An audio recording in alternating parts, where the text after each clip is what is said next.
and has destroyed private property. Finland has one of the lowest crime rates in the world. There is very little crime in Finland other than alcohol abuse.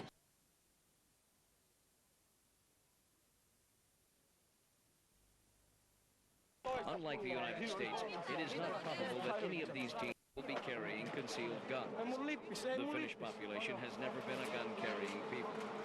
The suspect is still very agitated, and he is soon handcuffed by the officers.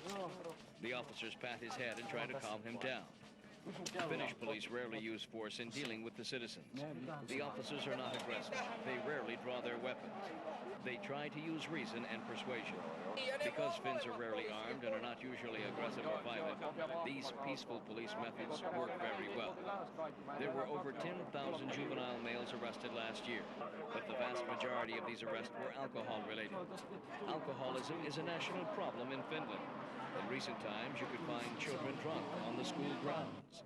Recent community and police programs have, however, dramatically reduced the incidence of alcohol use on school grounds. Alcohol, however, is not at the root of this evening's violence. The suspect got in an argument with another boy and took his anger out on the boy's car. He threw something at the car and damaged the door. The owner of the car immediately called the police. The Finns are law-abiding people and usually call the police at the slightest hint of trouble.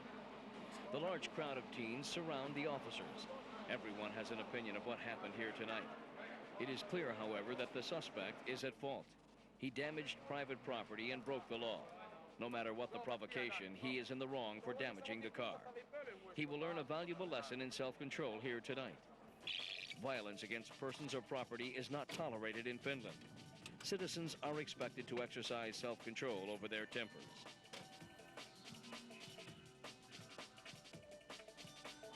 The boy is taken into the police van and driven to the station for processing.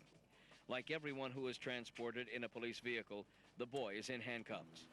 The young suspect is subdued without his group of friends around to posture for. Arriving at the station, the boy is taken inside. Because he does not pose any threat, he is soon unhandcuffed. As he poses for his police photo, much of the boy's belligerence has disappeared. He will have a lot of explaining to do when his family comes to pick him up.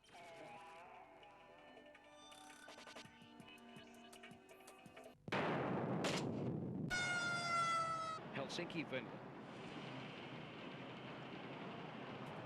Police respond to a call that a man who is badly injured and bleeding has escaped from a hospital. The man had been drinking and fell and injured himself. Alcohol abuse is the leading problem in Finland, with over 90% of all police calls being alcohol-related. The Finns have large shelters where the drunks are taken to sleep it off. Over 20,000 people a year pass through these shelters.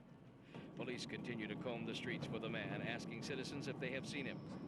The man is reported to be covered in blood, so he should not be hard to find. Eventually, the police get a location on the man and rush to the area. He is found passed out on a bus bench. The officers quickly examine his injuries. They wear protective gloves, as is the standard police procedure. The widespread danger of infectious disease, especially those transmitted in bodily fluids, has caused most police forces to adopt wearing gloves when handling all persons. People who are bleeding are in special danger to all personnel who handle them. AIDS and hepatitis spread quickly through contact with contaminated blood. The man is bleeding very little now, but he is obviously injured. He is also not coherent. It is hard to tell if his lack of coherence is from the alcohol or from his head injuries. The police examine him for fresh injuries. He does not seem to have sustained any new injuries since walking out of the hospital. His scalp wounds, however, appear to be still bleeding a little.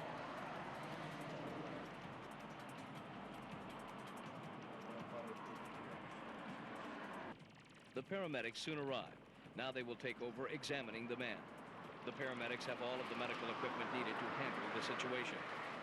It is a situation with which they are very familiar. People under the influence of alcohol often injure themselves. Injuries like these from falling are very common. The man keeps insisting that he wants to go home to his house. He does not want to go to the hospital. Unfortunately, this decision is not up to him. It is clear that the man is not in full charge of his faculties. He is semi-conscious. He has sustained a head injury from a bad fall. The medical personnel will determine what course of action to take. The Finnish police work very closely with the paramedics. The officers often have to transport injured drunks to the hospital for treatment. After treatment, the officers usually take them to the drunk shelter. The police would like to have a lot of this type of work taken over by social service workers, as it is in many other countries. Currently, however, this work still falls under the providence of the police department. Much of the police officers' patrol time is spent dealing with community health and safety issues, such as this call here today. The man is loaded into the ambulance. He is in no immediate danger, but he is in need of further medical assistance. He will not be going home at this time. The officers will follow the ambulance to the hospital to ensure that this man remains in the hospital to be treated. If the man is fit to be released from medical care, but is still under the influence of alcohol, then the police will take him to the drunk shelter.